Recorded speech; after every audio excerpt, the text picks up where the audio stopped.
What went into the decision to start Josh today? Just to keep you guys on your toes. Me? For us? No, to keep you guys, not you. You guys. No, it's a lot of smart people in here.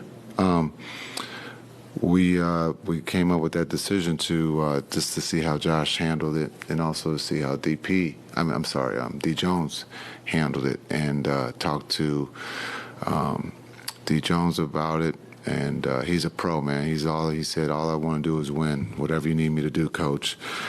He didn't do anything to come out of the starting lineup. You know, sometimes we lose focus that everybody gets caught up in having their name announced to start the game, but it's about finishing the game. That's where you get paid. And so, you know, D. Jones is a pro. That's why we wanted him. Again, not just because of the shots or the rebounds or the defense he's playing, but he's about winning. And he showed that by giving a teammate an opportunity to start, and Josh did a great job starting. Coach, talk about the impact of Kyrie in the third quarter to kind of get you guys over that hump. Yeah, I thought in the first half he had some great looks that just didn't go down for him, and we came right back to him to start the third, and he let us know that he was ready to go. And so he got us going offensively. But again, we always talk about points as you know, but I thought his defense was really good on Freddie tonight, just picking him up full court and making him work. And so, again, we'll look at the points. He was good. But, again, I thought it was his defense being able to come back and help us on the defensive end. Can you just talk on the importance of Lively, that stuff that wouldn't show up outside the box score from your perspective? Yeah, you know, I think just being able to change shots, but I thought he did an incredible job on the offensive boards of giving us second or third opportunities there. There in the fourth, rim running, understanding a lot of teams will slow it down. We were talking about we have to get our pace higher, and Kai found him for an easay lob. Those things will go unnoticed of his hustle. And I thought he did a pretty good job defensively. Segun is a very good player to have 31 points, but I thought he made him work. And we missed him the other day in L.A., but I thought today he was really good, bounce back game, especially coming back from that injury. With Lively's fouling, how much is he still learning, you know, how to play defense and avoid fouling? How much of it is just him earning the benefit of the doubt, which they say is something that comes with time? Yeah, it's going to take him some time to be able to understand, you know, how to stay out of foul trouble. He's 19. There's so many talented players in this league who can score and who know how to draw fouls.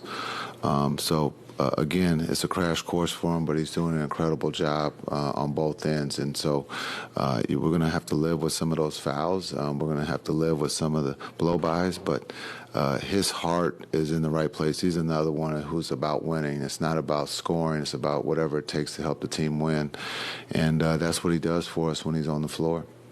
Luke is obviously a great scorer, but when he's down on the floor digging out a loose ball like that leads to a layup on the other end, what does that do for the team emotionally and the message it sends?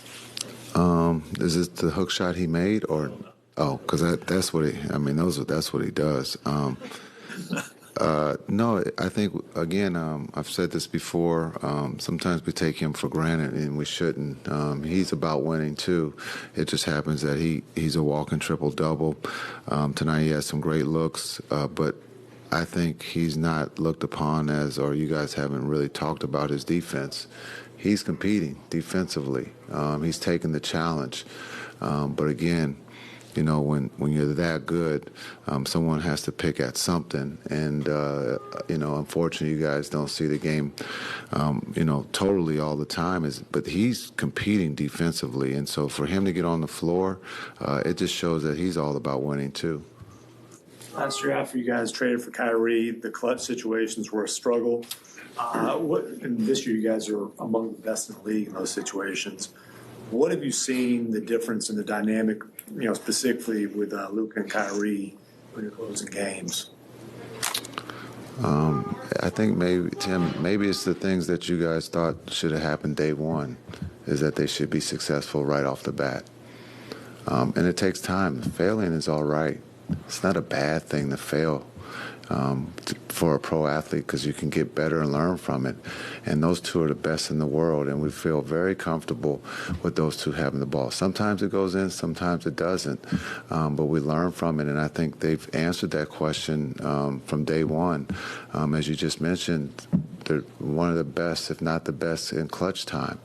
But that was a big thing you guys wanted to make a big deal about last year.